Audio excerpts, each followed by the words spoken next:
The vast and varied galaxy was ruled by a careful distribution of power, upheld by treaties and alliances with reciprocal disincentives. For generations, dominant coalitions and empires had created a situation that kept wars at bay. Advanced civilizations, on a scale depending on their technology dominance and large fleets, projected influence. Smaller species often sought safety through partnerships with the system. However, disputes ensured that no single power could rule unchallenged. The arrival of humanity on the interstellar stage was initially perceived as inconspicuous. A species that had just recently achieved faster-than-light travel, human travelers were classified as minors. Their presence was undervalued by the larger galactic powers. Early human-alien interactions were mostly peaceful, marked by reciprocal trade agreements and knowledge exchanges. Humanity's flexibility and ingenuity were noted, but they were not seen as a threat to the galaxy's military establishment. Human powers were diligent, yet considered trivial. Beneath this modest exterior, humanity was growing. They colonized, expanding quickly, optimizing supply chains and establishing a reputation for adaptability. Despite practical difficulties, their territories expanded, driven by innovations in technology. Though not well known, these advances were taking place at an unprecedented pace. Whispers began circulating about human communities that were fortified and ships that cruised their borders. Though unverified, these rumors suggested that humanity might be far better prepared for confrontation than anyone expected. Alien observers grew uneasy at humanity's calculated silence about their military capabilities, especially in contrast to the more established powers that frequently displayed their fleets as a show of strength. Humanity, however, kept a low profile, with diplomatic exchanges yielding only limited responses focused more on trade than military discussion. Then came the turning point. A rogue extraterrestrial group discovered a human colony and considered it an easy target. The raiders, confident in their military superiority, believed they could easily overwhelm humanity. Their intelligence indicated a species unfamiliar with large-scale conflict, making them an ideal target. The raid was seen as a standard operation to acquire resources and establish supremacy over an unprepared species. But humanity's growth into disputed space had been matched by the implementation of advanced protection systems. Engineers had spent years developing countermeasures to standard alien tactics. What the raiders didn't anticipate was the human warship that awaited them. Despite its small size and modest appearance, the ship systems came online in a highly coordinated sequence, demonstrating exceptional technological efficiency. The raiders' initial scans revealed no obvious signs of heavy weaponry or defense systems. They proceeded with their attack, believing the humans would quickly surrender. But when they tried to make contact, the human vessel did not comply. Instead, the ship powered up its systems with pinpoint accuracy, locking onto the raiders' ships and activating defense shields. The first strike was devastating. A barrage of energy weapons, precisely aimed at vital systems, incapacitated several of the raiders' ships in seconds. The raiders, stunned and confused, scrambled to understand what was happening. The human ship, instead of relying on brute force, used advanced electronic warfare to disrupt the raiders' targeting and communication systems, rendering their counterattacks useless. The battle that followed was nothing like the raiders had expected. What began as a routine raid quickly turned into a desperate fight for survival. The human ship displayed unparalleled flexibility and strategic foresight, turning the tide and crippling the raider fleet. As the raiders retreated, their fleet was in disarray, their confidence shattered. The damage was more than physical, it was psychological. The raiders' assumptions about humanity's technological and military capabilities were completely shattered. Humanity was no longer a minor player in the galaxy. They had proven themselves a force to be reckoned with, capable of defending themselves against superior fleets. News of the defeat spread rapidly throughout the galaxy. Empires that had long considered themselves dominant were forced to reconsider their understanding of humanity.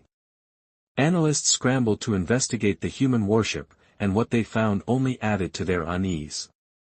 Humanity's technology was efficient, mercilessly effective, and they had kept it hidden from prying eyes. As the galaxy's power structures re-evaluated their position, humanity's quiet post-conflict behavior left more questions than answers. Diplomatic overtures were made, but humanity maintained a deliberate silence, adding to their mysterious reputation.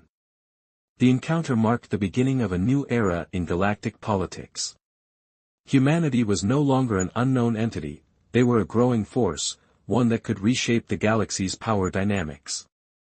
The raid that was meant to demonstrate superiority had instead delivered a stark warning: humanity was a rising power that no one could afford to ignore. But others argued for diplomacy to prevent needless conflict. The divide revealed more: the galactic community's tensions and conflicts caused by humanity's acts, unintentionally revealed.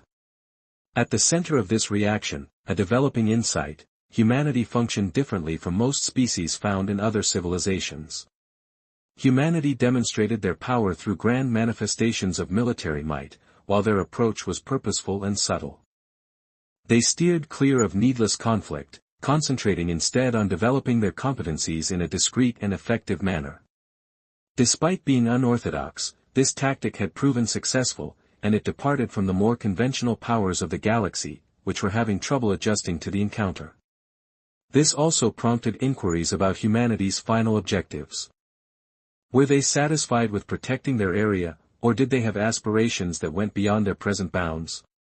The absence of distinct responses stoked conjecture, with some worrying that the rise of humanity meant a new era of rivalry and strife.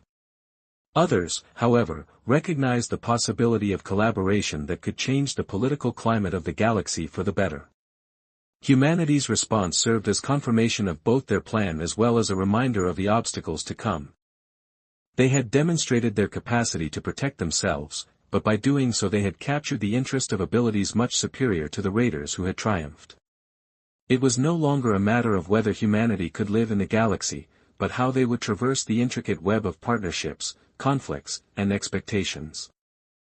Interstellar politics was defined by the galaxy's reaction to the worship of humanity, evidence of the unpredictable nature of advancement, which started as a one-time skirmish and became a moment of civilization's reckoning.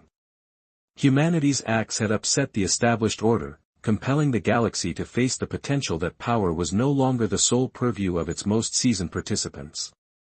In light of this insight, the future of the galaxy appeared more uncertain and greater than ever.